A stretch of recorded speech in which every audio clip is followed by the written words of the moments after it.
The Master Tavern Keeper's History of the Old World.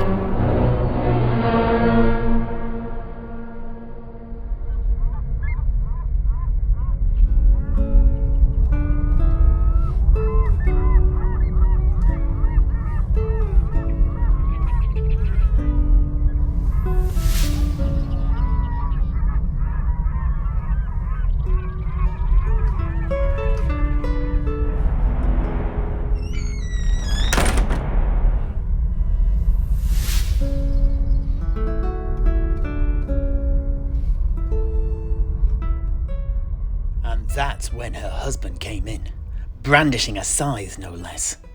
Fortunately, I was a much slimmer man than I am now, and I was able to leap through her bedroom window and land in the cart of manure he'd just left outside.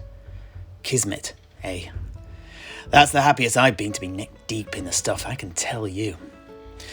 Anyway, fortunately for me, a naked man covered in wild stegodon dung is not an unusual sight on the streets of Skeggy, and I was able to return to old Goldbeard's without any further incident. Ah, Heinrich, welcome back. Yeah, I'm back again, jiggity jog. We'll come back to the rest of that story another time, neophytes. So, Heinrich, let's get to it then. I'm eager to learn about the sea battle between Vergir the Sacrificer and Marco Colombo, especially since it was in the wake of the mutiny of 2/3 of the Tyleans' men. Yeah, most certainly. But first, perhaps you'd like to explain a little about who Vergir the Sacrificer was for the young neophytes. I doubt their ears have heard the tales of his nefarious exploits. Yes indeed. That's a good point. I got a bit ahead of myself there. Apologies, neophytes. Well, back during the 1480s, the Sea of Claws was terrorized by a bloodthirsty, piratical Norse jarl known as Vergir the Sacrificer, a malicious follower of the Norse god Karnath. Vergir earned his moniker from his penchant for beheading his enemies, using them to construct large pyramids of skulls, and then dedicating them to his thrice-be-cursed blood god. He was a fearsome fighter, but not a canny warrior. In fact, a very old Norseman I knew, who'd actually met him, described him as an oaf. Very dangerous and belligerent, but a bit of a dullard nonetheless. Anyway, Vergir idolized the ancient champion of his god, the infamous Cormac Blood Axe, and wished to emulate his rise to power. As soon as he was strong enough to wield an axe, Vergir began on his path to lead his clan, following in Cormac's footsteps. By the time he was a young man, he was already the leader of an impressive cohort of villains, who soon began raiding along the coasts of Nordland and Ostland. His blood-drenched raids caused a shiver of fear to run down the spine of the Empire, but rather than paralyzing his prey with fear, as he had hoped, it elicited the swift mobilization of his enemies against him, and they quickly moved to defend their shores. In short, he was a victim of his own early success. The easy pickings he'd been attacking soon grew slim, leaving only the more powerful ports and settlements on the coast for him to attack. However, although he had by this point assembled a small fleet of wolf ships, he still lacked the raw manpower to take on any large, well-defended settlements. In essence, he needed more men. And he found the answer to his quandary in the tale of his hero, Cormac Blood Axe. It was the wrong answer, but it was all he could come up with. This idea of his drew him east to the lands we now call Kislev, and here he clashed with a now near-extinct tribe known as the Roppsmenn. His plan was to add them to his forces, much as the ancient Norse had done, and then return to the northern shores of the Empire and begin besieging the coastal settlements. Now, before we go any further, has anyone heard of the Roppsmenn?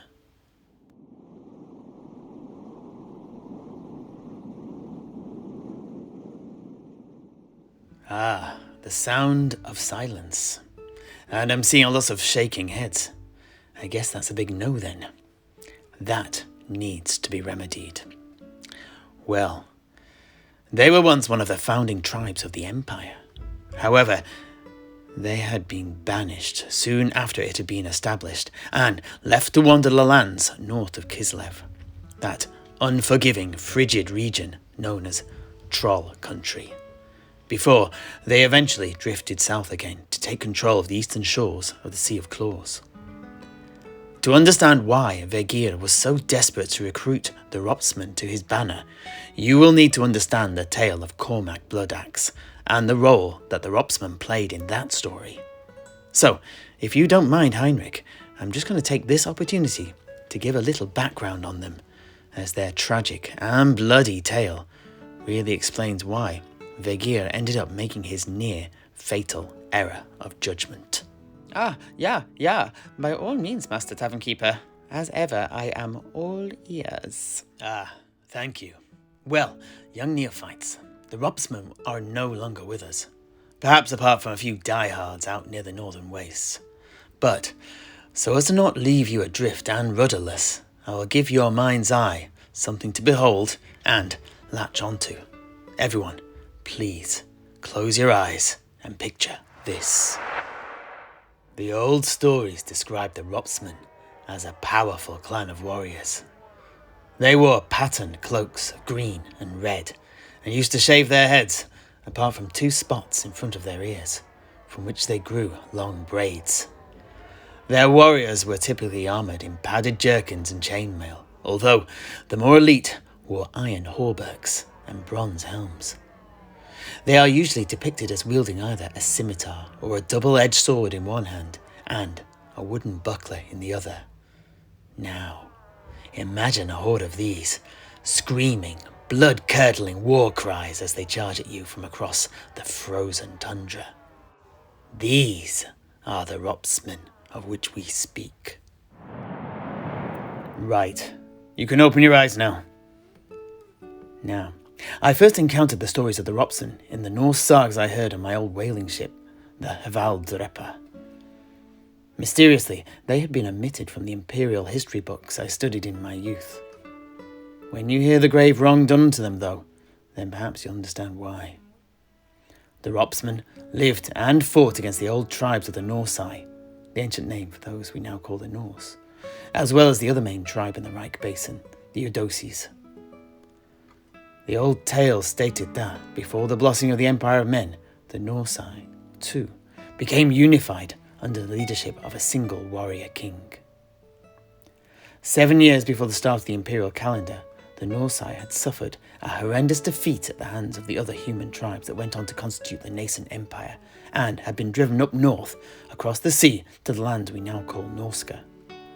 Those that were not able to flee had been slaughtered, and amongst the dead was the man who had led them, the High King, the Unifier, Varag Skulltaker. Skulltaker had led the Norsai in their attempt to wrest control of the lands near them from the other tribes, and he was doing a very good job of it. He had personally slain untold numbers during the siege of Halgarvik, seat of King Wulfilla of the Eudocies tribe. But this siege had been broken by Wulfilla's allies from the south, led by the Umberogan king, Bjorn. The Norsai eventually found themselves surrounded by their enemies, and a battle of bloody attrition followed. In the maelstrom of combat, Varag launched himself at the man who had thwarted his plans, King Bjorn of the Umberogan. Varag's cursed sword rung against Bjorn's blessed axe as the two kings fought. The Norsai's red plate, turning the blows of his opponent's axe away again and again. However, eventually the onslaught was too much for the Norsai warlord, and Bjorn beheaded the Scion of Chaos with a king-slaying chop. Varag's Skulltaker's armoured huskers immediately fell upon the exhausted Umberogan king and hacked him to death with their double-handed axes, tearing him to bloody ribbons like a pack of wolves. The Norsai, however, still persisted in the lands of the Eudocies, though, and Bjorn's son, Sigmar, driven by the thirst for revenge, led his armies against the leaderless Norse that were besieging the castle of Salzanus. throwing them back much as his father had done. King Wulfilla was impressed, and forged an alliance with the young king, and together they forced the Norsai back to the Sea of Claws. Here, their wolf ships lay on the beaches of their ancient settlements, but there was to be no escape from Sigmar's pogrom.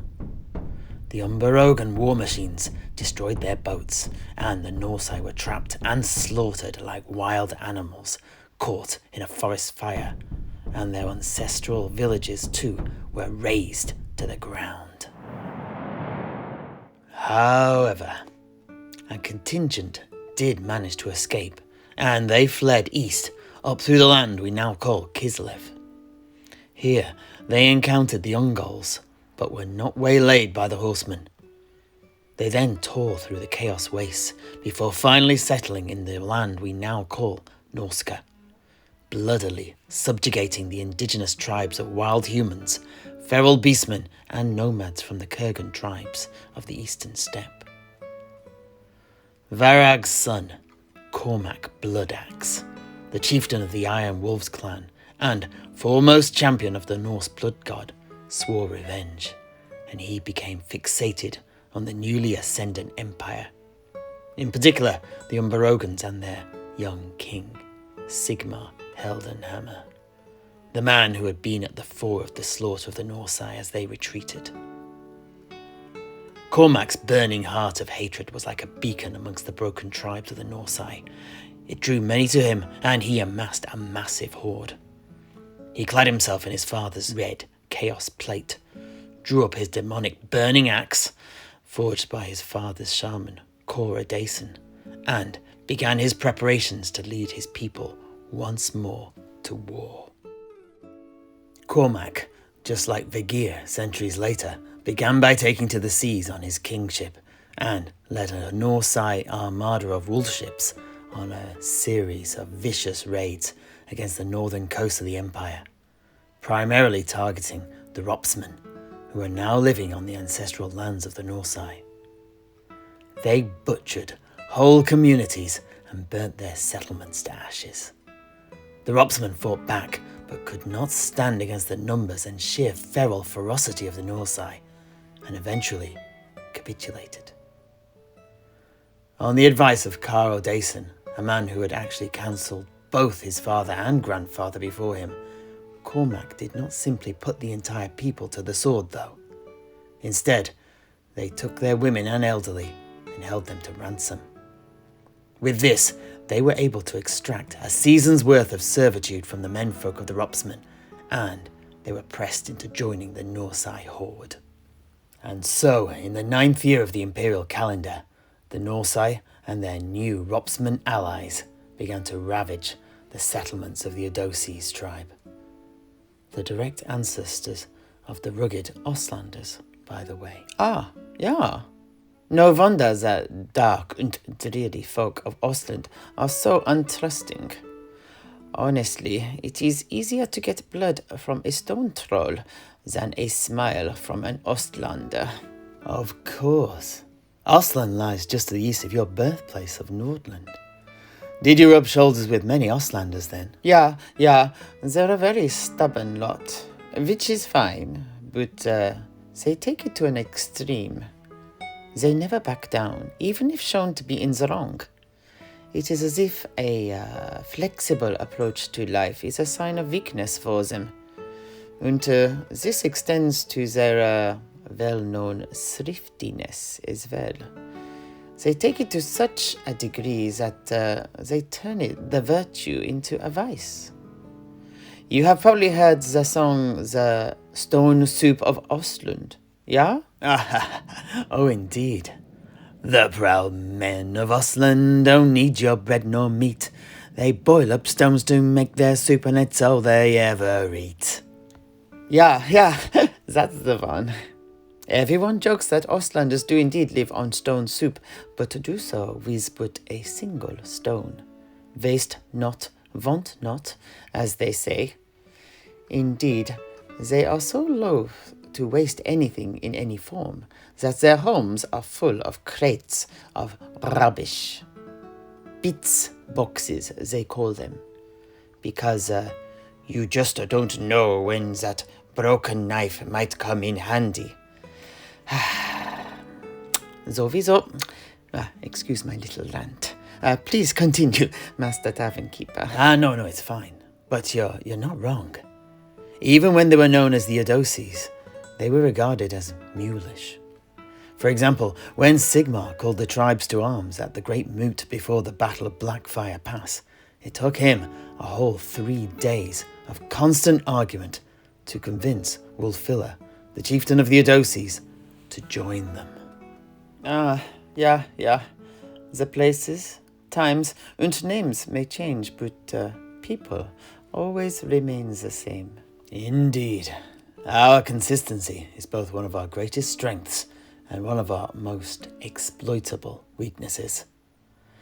And, speaking of weaknesses, mine has run dry. Who could pour me another?